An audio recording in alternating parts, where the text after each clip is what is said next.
नमस्कार, आप देख रहे हैं विमर्श न्यूज। मैं हूं आकाश, आपके साथ पेश है खबरों का बुलेटिन। राहुल गांधी जीते हुए 2 सीटों में वायनाड सीट छोड़ रहे हैं। कांग्रेस की तरफ से प्रियंका गांधी चुनाव लड़ने वाली हैं।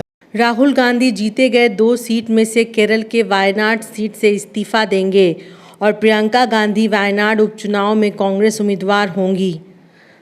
दूसरी खबर ये है कि राहुल गांधी ने लोकसभा में विपक्ष के नेता का प्रस्ताव अब तक स्वीकार नहीं किया है। अभी तक पश्चिम बंगाल के कांग्रेस नेता अधीर रंजन चौधरी कांग्रेस संसदीय दल के मुखिया होते थे। अब लोकसभा में कांग्रेस के 99 सांसद हैं। इतनी संख्या के बल पर कांग्रेस संसदीय दल का नेता लोकसभा में विपक्ष का नेता माना जाएगा, परंतु राहुल गांधी इस पद को स्वीकार नहीं कर रहे हैं। चीन इलेक्ट्रिक कारों की दुनिया में 60% हिस्सेदारी हथिया रहा है। इसे रोकने के लिए यूरोपियन यूनियन ने टैक्स लगाने का निर्णय किया है। यूरोप में चीनी कारों के बेचने के लिए बाधा लगेगी। केंद्र वित्त मंत्रालय आयकर में छूट देने का विचार कर रहा है। यूरोपियन चीन के ईवी उद्योग पर भारी टैरिफ लग सकता है। चीन के इलेक्ट्रिक कार ने बाजार में तहलका मचा रखा है। यूरोपियन यूनियन चीन के इलेक्ट्रिक वाहनों पर रोक लगाने के लिए तटकर यानी टैरिफ बढ़ाएगा। चीनी कार स्कूटर दुनिया में अन्य से सस्ते हैं, गुणवत्ता में भी मुकाबला कर रहे हैं। Global electronic vehicle EV market में अकेले चीनी उत्पादनों की बिक्री कुल 60% है।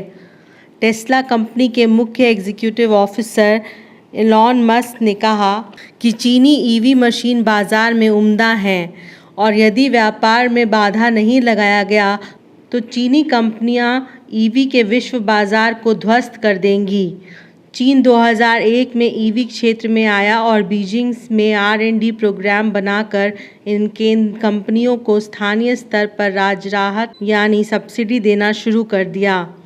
चीन ने ईवी क्षेत्र के अपने घरेलू उत्पादनों को बम्पर स्तर पर बढ़ाने के लिए बैंकों से आसान ऋण दिया।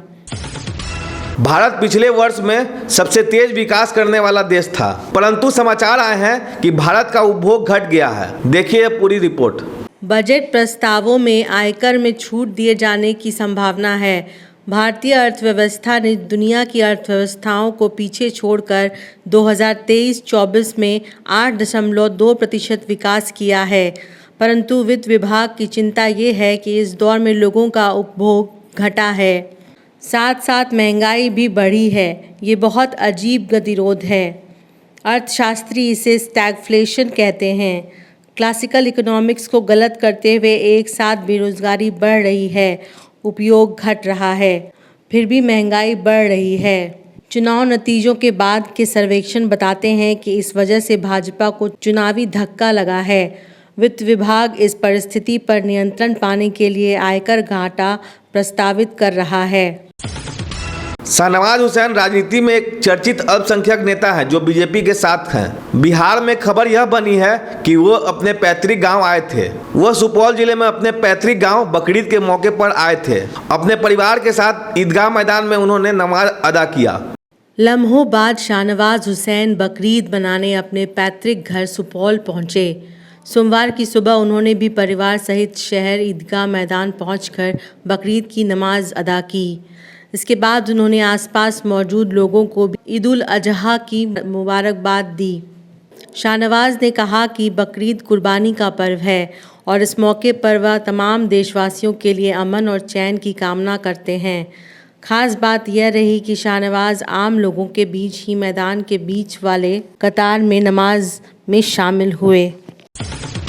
एक विवादास्पद बात सोशल मीडिया पर छाया रहा है। सीतामढ़ी के देवेश चंद्र ठाकुर नए चुने गए सांसद हैं। उन्होंने कहा है कि व्यक्तिगत तौर पर वहां आने वाले मुसलमान और यादवों के लिए वो काम नहीं करेंगे। देवेश चंद्र ठाकुर सार्वजनिक कामों में जाति या किसी धर्म के प्रति भेदभाव नहीं रखेंगे। न्यू जलपाईगुड़ी जंक्शन के पास कंचनजंगा एक्सप्रेस में 15 यात्रियों की मौत हो गई। एक मालगाड़ी सिग्नल तोड़कर कंचनजंगा एक्सप्रेस में घुस गई। सिग्नल सिस्टम के फेल कर जाने की वजह से बंगाल ट्रेन हादसा हुआ। अभी तक जो खबरें आई हैं उसके अनुसार ये भीषण ट्रेन हादसा है। सियालदह जा रही कंचनजंगा एक्सप्रेस के डब्बों में सिग्नल तोड़कर मालगाड़ी का इंजन घुस गया।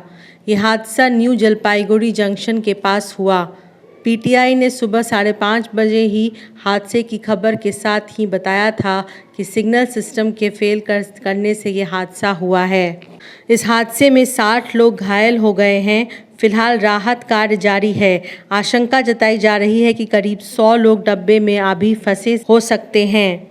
15 लोगों की मौत भी हो गई है। रेलवे बोर्ड की सीईओ और चेयरमैन जया वर्मा सिन्हा ने हादसे की वजह पर बात की। उन्होंने कहा, पहली नज़र में पता चलता है कि मानव गलती के कारण ऐसा हुआ है। पहले संकेत बता रहे हैं कि ये सिग्नल को नहीं मानने का नतीजा है। पश्चिम बंगाल के लिए कवच को तेज़ी से बढ़ाने की ज़रूरत है। वहीं प्रधानमंत्री नरेंद्र मोदी ने लिखा है कि पश्चिम बंगाल में हुई रेल दुर्घटना दुखद है। मेरी संवेदनाएं उन सभी लोगों के साथ हैं जिन लोगों ने अपने प्रियजनों को खोया है। घायलों के जल्द ठीक होने की प्रार्थना करता हूं। अधिकारियों से बात की और स्थिति का जायजा लिया है। प्रभावितों की सहायता के लिए बचाव कार्य जारी है। रेल मंत्री अश्विनी वैष्णव भी दुर्घटना स्थल पर जा रहे हैं। पीएम कार्यालय ने बताया है कि मृतकों के रिश्तेदारों को 10 लाख रुपए और गंभीर रूप से घायल लोगों को 2.5 लाख और घायल लोगों को 50,000 रुपए दिए जाएंगे। एलन मस्क ने कहा है कि ईवीएम को हैक भी किया जा सकता है। आज पूरे दिन एलन मस्क के भेजे गए ट्विटर एक्सपर्ट ट्वीट पर चर्चा होती रही। एलन मस्क ने यह भी कहा कि ईवीएम को सभी जगह से धीरे धीरे हटा दिया जाएगा। अंत में खबरों का ये टिडबिट्स।